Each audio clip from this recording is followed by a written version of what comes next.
Non solo i ricercatori ma anche tanti cittadini segnalano la presenza di orsi in diverse località del Friuli, alcuni sarebbero anche stati fotografati, ora gli scatti sono al vaglio degli esperti dell'Università di Udine.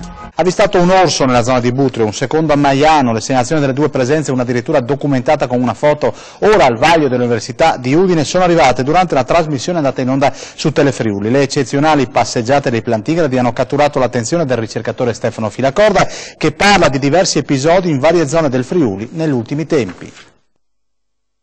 450-500 orsi nella vicina Slovenia e in Friuli un numero oscillante fra i 5 e i 15. Nel primo caso ci sono degli abbattimenti selettivi di controllo della popolazione da parte dei cacciatori, ma anche degli investimenti da parte di autovettura, 80-120 in tutto. Nel secondo la tutela è massima e quando c'è qualche avvistamento si tratta di un vero e proprio evento. Il riferimento è alla presenza degli orsi in Friuli, della quale si è parlato giovedì nel corso di uno speciale del telegiornale di Telefriuli, ma oltre a parlare dei comportamenti degli spostamenti sul territorio, durante la diretta sono arrivate alcune telefonate da parte di telespettatori. Due in particolare hanno lasciato il segno, colpendo tra gli altri il dottor Stefano Filacorda, ricercatore dell'Università di Udine e studioso dei plantigradi.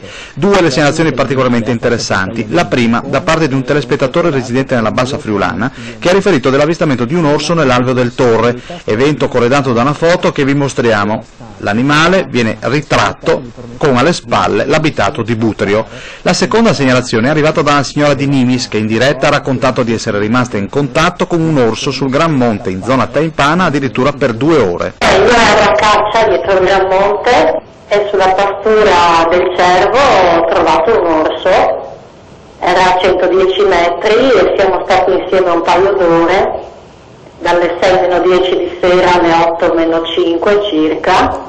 Io ero dietro a una paratia di foglie e diciamo che è stata un'esperienza straordinaria. Il giorno dopo io sono tornata col telemetro e ho telemetrato tutte le distanze, tutti i punti,